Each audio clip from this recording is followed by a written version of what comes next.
of Talking Big Jobs, a webinar-based live interview series featuring conversations with mathematical scientists who work in business, industry, and government. Big. I'm Katie Waddle, host for this episode, and a graduate student in mathematics at San Francisco State University. We're live here in Denver, Colorado, in the Colorado Convention Center for the Joint Math Meetings. Before we begin this interview, a word about our sponsors.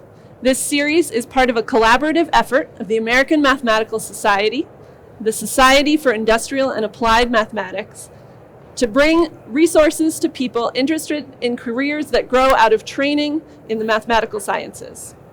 These efforts are coordinated by the Big Math Network, an organization of professional associations in the mathematical sciences, and they receive generous financial support from Philippe and Claire-Lise Tondeur.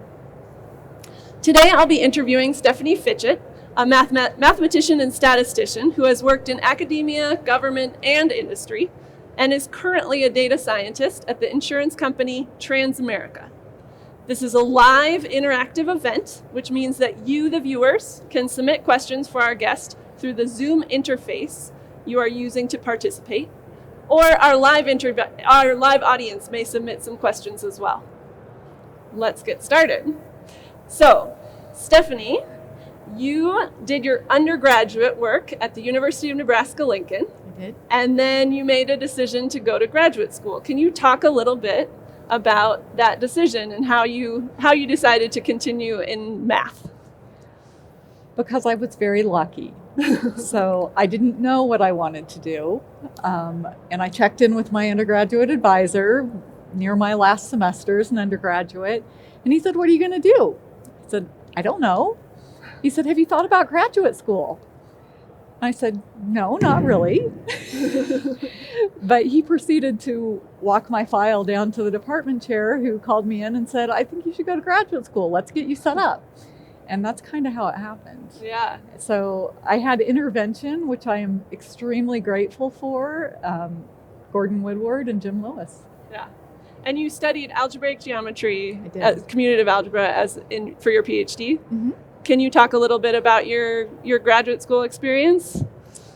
Yeah, it was wonderful. So the University of Nebraska has a very supportive environment for graduate students, wonderful faculty. I probably wasn't the best prepared student to go to graduate school, and they worked with me on that, and I think they have a tradition of doing so. Mm-hmm. So it was, some people I think get in really competitive programs. I didn't feel that way when I was in graduate school. I felt that competition more after I left, but not so much there, which was, I feel lucky again on that. Yeah. So you decided to keep going. I did. Can you talk a little bit about what you did first after graduate school?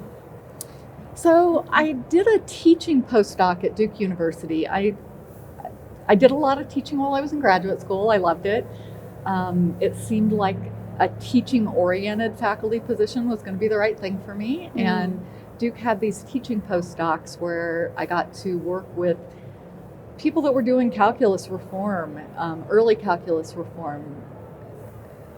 Langmore and David Smith and Jack Bookman, they were all really great to work with. Inspirational that, you actually can write a grant proposal and get one. Phenomenal experience. And then you found a really neat academic position at Florida Atlantic University. Can you talk a little bit about, it was a pretty distinctive position because you were starting a new program. Can you talk a little bit about that? Yeah, the Honors College there was a new liberal arts college that they built on a branch campus of the main university. And we opened the doors to students the year I started there. There were 5 faculty members there a year before, but we got to build a new program from the ground up. And it was crazy busy and hugely fun. It sounds like a really intimidating position as like a new professor to be trying to start a new program. What was exciting about it? What was hard about it? Well, I think, it was a small group. There were maybe 16 faculty members and only 40 or 50 students the first year.